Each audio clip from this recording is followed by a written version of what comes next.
YouTube is hard because you're doing this one thing wrong. This is what I discovered getting 1 million subscribers on YouTube and starting 2 different 7-figure YouTube businesses. And this is something that a lot of people are messing up on. Okay. So basically, almost everybody on YouTube is spending their time doing things that don't make any difference. They don't move the needle. And they're not spending their time doing things that actually make a difference. And usually it is one thing. There's really, I've studied hundreds of different channels. I've helped a bunch of different people grow and, more importantly, make money on YouTube. And almost all of them, before they work with me, the reason they're not getting results is because they're doing this one thing wrong, which is what I'm going to talk about in this video. Now, before we talk about what they're doing wrong, the most important thing that they're messing up on, let's talk about what they're spending their time doing. They're spending way too much time editing videos. They're spending way too much time writing scripts, doing research. They're spending way too much time filming the videos and worrying about things like production quality, right? So they're spending all their time doing that. In some cases, it's actually extreme.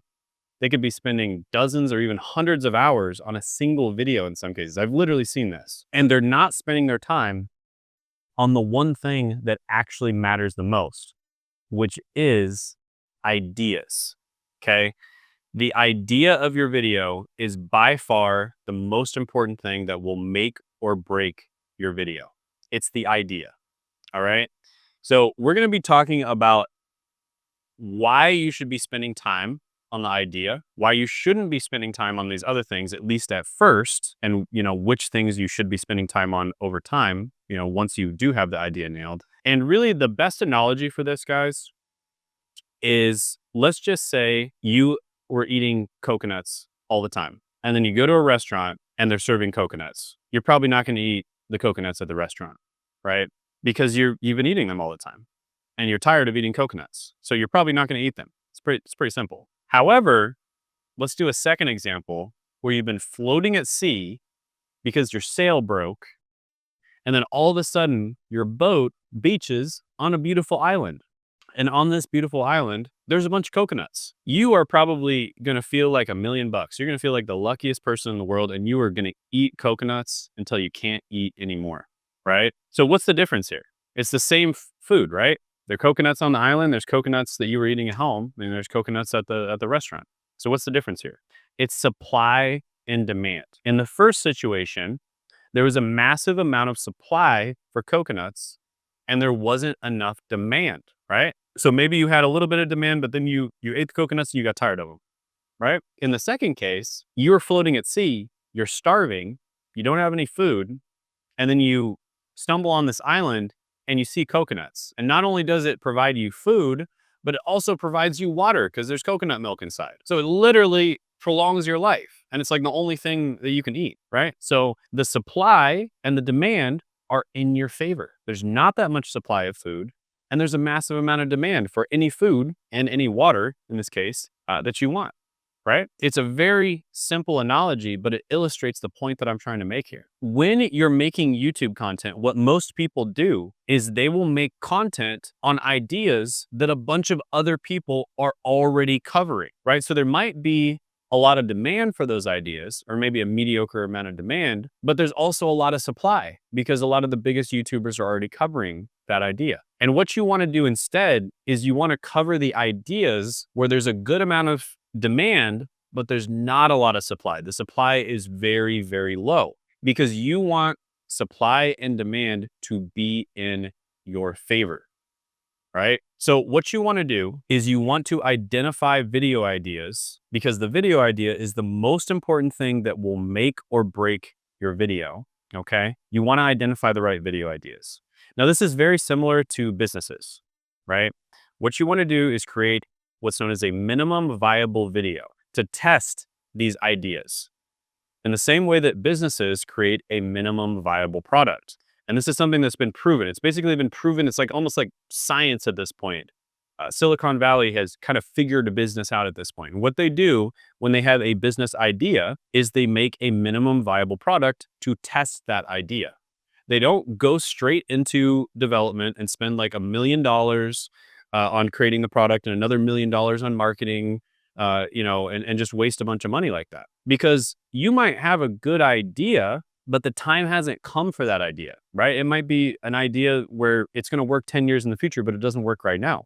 And so it's objectively, it's a good idea. It's going to work at some point, but it doesn't work right now. And it's the same thing with videos, right?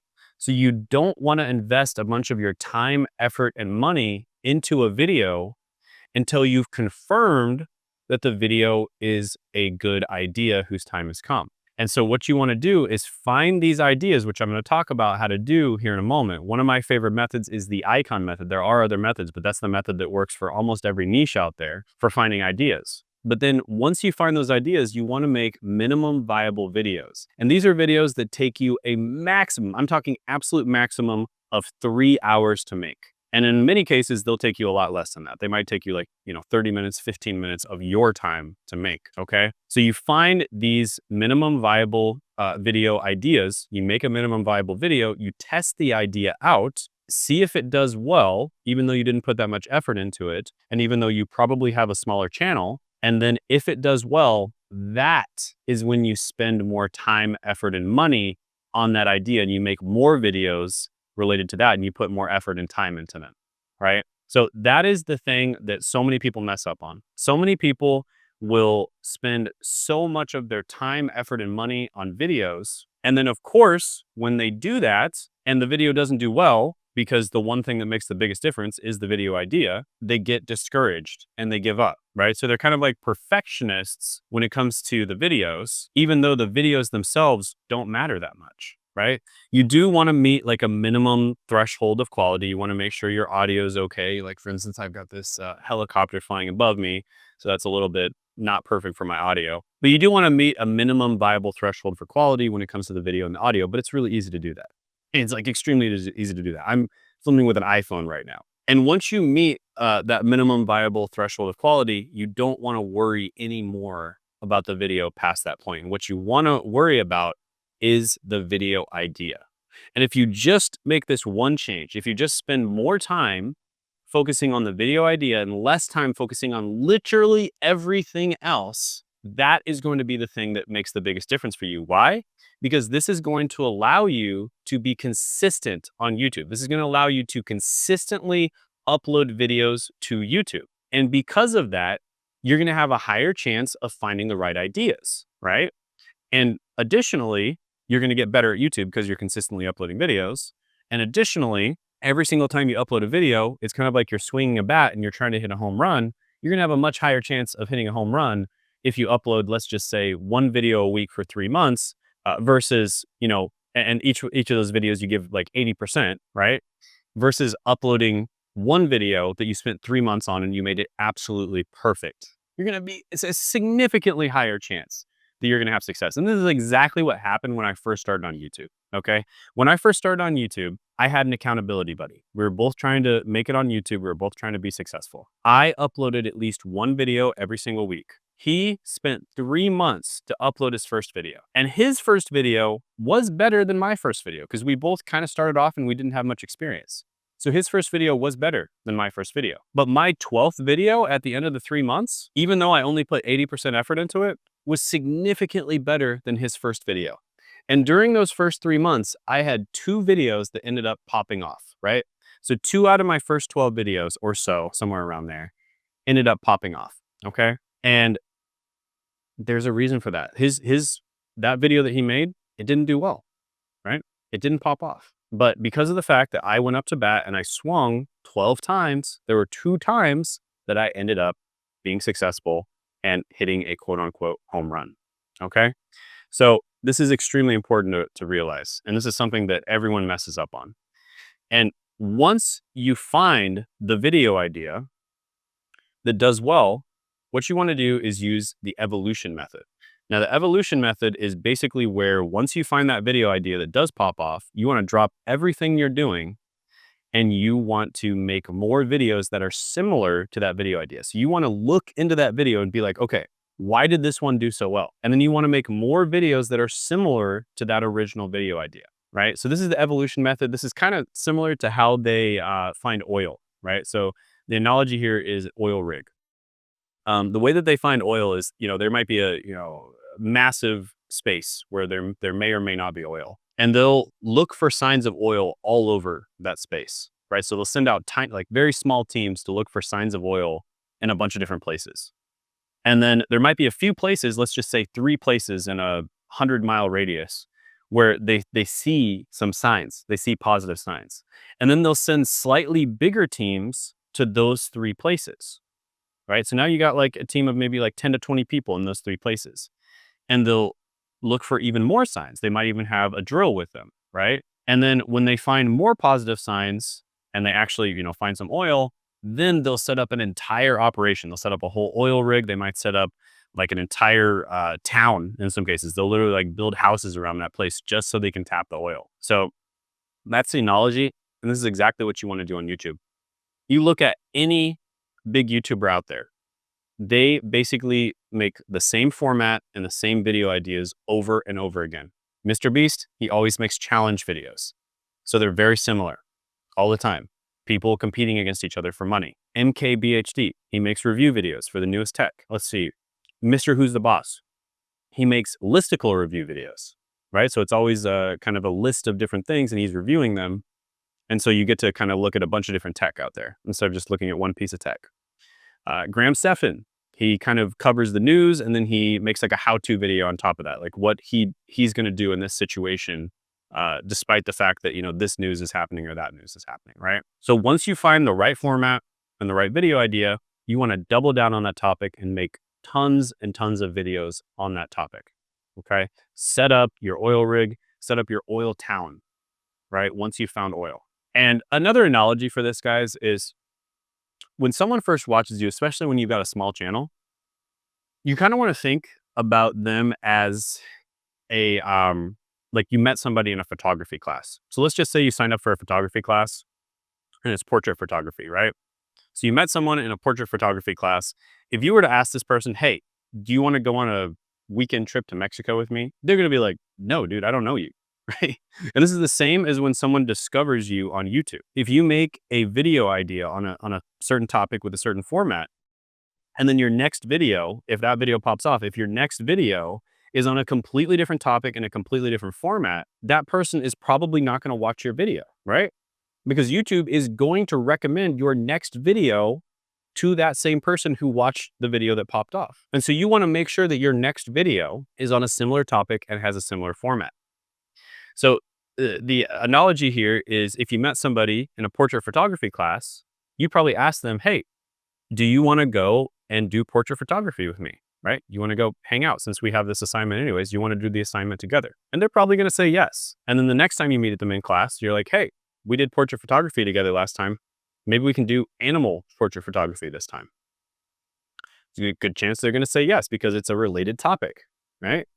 And then the next time you go to class together, you're like, hey, we did animal portrait photography. How about we do landscape photography this time? There's a good chance they're going to say yes to that because it's very similar. And then the next time you're like, hey, we did landscape photography. How about we do some videography? Let's see if we can make some nice videos.